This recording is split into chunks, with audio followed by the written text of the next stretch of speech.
We have a lot of things to discuss in this episode of whatever the hell this show's called. I know it's been a long time since I've uploaded a video to this channel, even though I keep saying that I will keep uploading videos to this channel, and I never do, but let's get into it.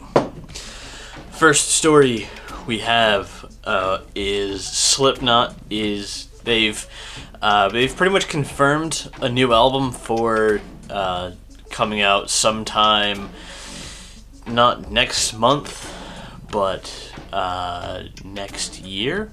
We'll be releasing sometime within 2019. I don't know the specific details of it, but we're getting a new Slipknot album, and I'm pretty damn excited for that. Then we have a Ghost article, a Ghost-related story, not really an article, but something I just kind of wanted to touch on a little bit about this. I mean, a lot of Ghost fans probably already know, but there was this pastor down in Texas who didn't want Ghost performing in his town because obviously, if you've never heard of Ghost, first of all, what the hell, man? Ghost is an amazing band. You should check them out. Listen to at least one of their songs. And two, it's just an image. Ghost, they're not really satanic. That's just a very common misconception used by people who don't listen to Ghost, people who don't know Ghost, people who don't know the people behind the masks, the people who don't know the people who play the instruments, think that Ghost is just this demonic, devil-worshipping, satanic, evil, trying to destroy Christianity band, when they're not. I mean, they've come out and said that Ghost is just this, the whole thing, the whole image of Ghost is just that, an image, and it's not really, the whole satanic image isn't really to be taken too seriously. Because, I mean, I understand religion is a very touchy subject for some people. I, for one, don't really enjoy talking about religion too much, mostly because I am not religious that much, so I don't really enjoy speaking about it too much, but some people are religious zealots, I think. I don't want to say that this man down in Texas was a religious zealot. I think he was just simply misunderstanding what Ghost is and who they are. And I really hope that a lot more people who are religious, a lot more people who do practice religion, can listen to Ghost from a point of view of them not really being what they look like, and them not being who they say they are, I guess, for lack of a better term. Because I get that Ghost is, yes, they have an upside down cross as their logo, but it's got a G and it's not really technically a religious symbol, but it's based on a religious symbol, so it kind of is, but it isn't, I guess. I mean, their lead singer is a cardinal, and their last three were popes, and so I can kind of understand where people get the idea that they just sing about the devil and that they portray this negative image of religion when they don't really at all do that. They're just a band that enjoys having fun, that enjoys playing music. And even Tobias Forge himself has said that he isn't satanic, and doesn't really believe in that. I think I know he's not satanic, but I don't know if he's religious. I don't know if any of the band members are religious. I heard that some of them might not be, and I heard that some of them are. But I mean, it's just music, really. It's just a gimmick. At the end of the day, Ghost's image is just a gimmick, and it's worked for them for the past decade. It's really hard to say that it's hard to convince people that Ghost isn't a completely satanic band unless you force them to listen to Ghost. And if you try to force someone to listen to Ghost, that could then be interpreted as, I think, anyway, this is just my opinion, if you force somebody to listen to Ghost, that could then just be considered you trying to force somebody into a cult. I know with my mother, because I got my mother into Ghost, strangely enough, not too recently. I would say about like a month and a half to 2 months ago, I got her listening to Ghost, and she loves them now. I mean, she's still a bit iffy about their whole image, but she knows that it's just a gimmick. She knows that it's just for show. She knows that they're not what they are.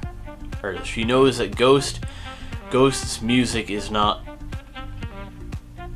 how they look. It's just a look. It's a gimmick. So that shows to me that this pastor down in Texas is only familiar with how they look. He's not familiar with how they sound or their music or anything like that. I mean, this has been going on for decades and decades and 40 years. This has been going on 4 decades. This has been going on since like Alice Cooper, Ozzy Osbourne's group that he had, and his solo music, Crazy Train, and all the, not Crazy Train, but why can't I remember it? Ozzy Osbourne's group, Alice Cooper, all these bands that kind of have a slightly dark image to them have been deemed satanic. Even bands that aren't satanic necessarily, or don't possess this sort of negative anti-religious view or look to them, have been considered satanic, just because if you play their music backwards on a record player, you can hear demonic voices and demonic messages, even though your brain is just telling you that that's what you hear, when in reality they're not there. And that's all been debunked since, but Ghost isn't what they look like. Their sound does not match their visuals, if that makes any sense. That was kind of a long-winded way to say that Ghost is not what Ghost's sound is not their image, There was a few other things that back to Slipknot, and with Corey Taylor.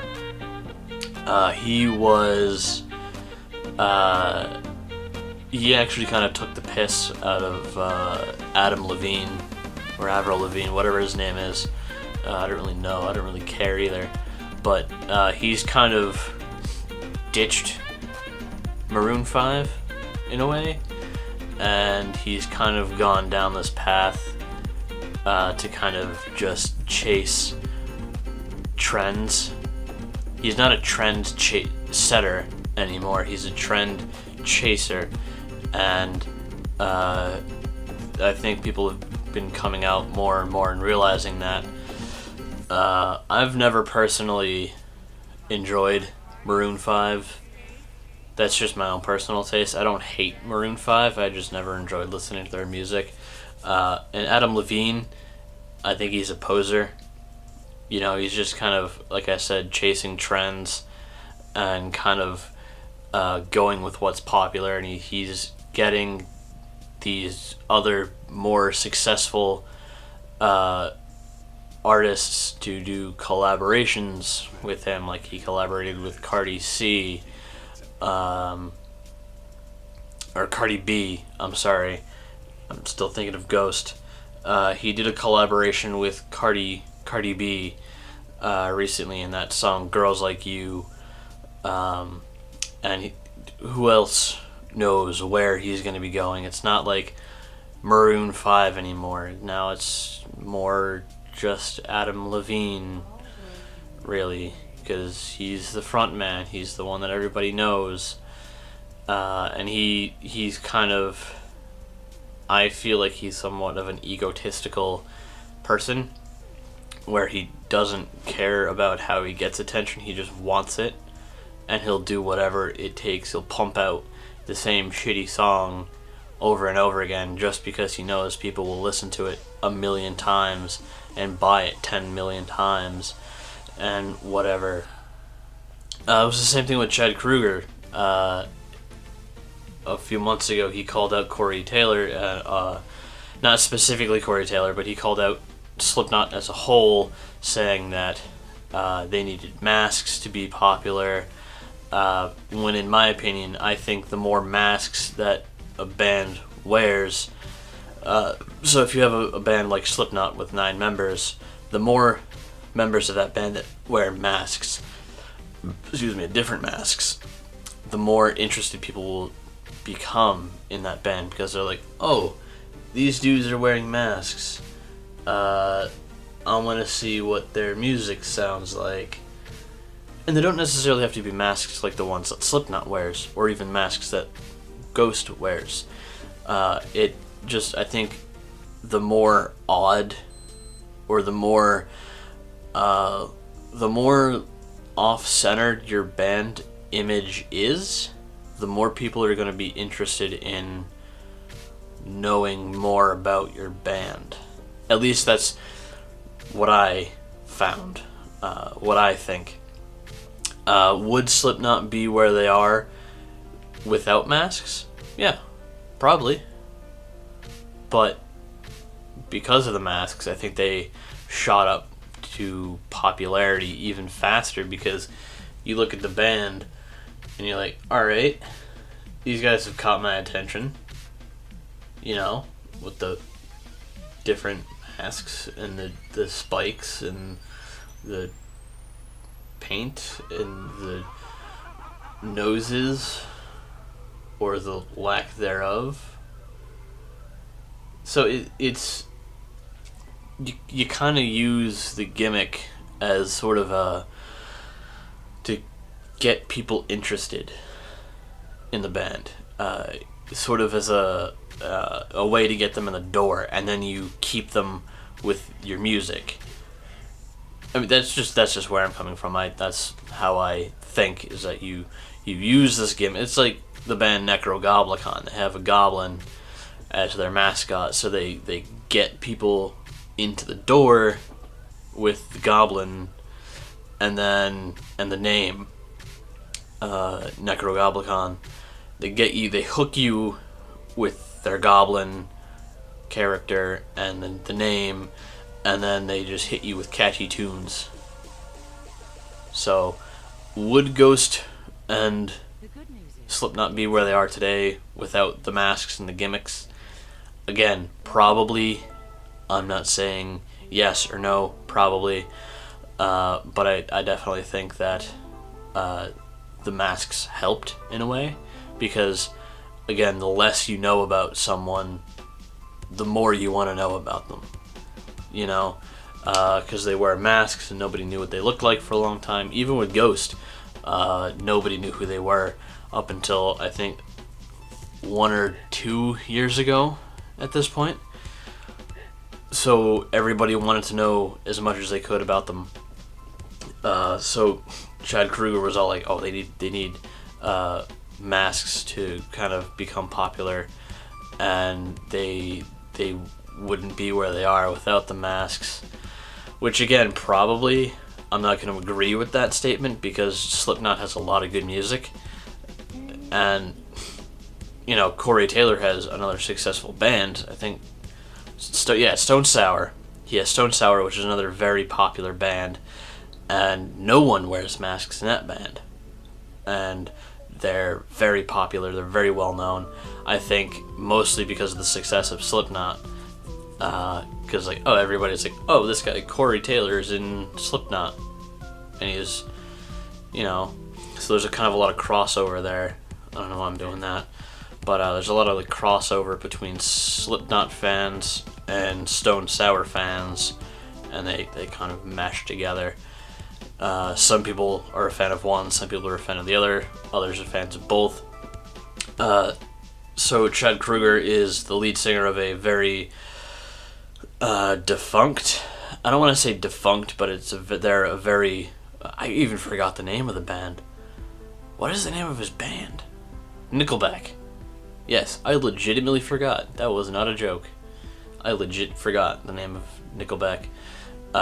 So Nickleback hasn't really put out any hits, except for that song "I Want to Be a Rock Star," but that came out back when RuneScape was popular as well. So I don't know. I think Corey Taylor's doing well for himself. He's got 2 successful bands with countless hits between the 2 of them. So keep going, Corey Taylor, with knocking haters, beating the haters down with your popularity. So this video I feel like has gone on for too long. It's probably gone on for 8 minutes, but it feels like 10. So I will see you guys whenever, I guess. Thanks for watching.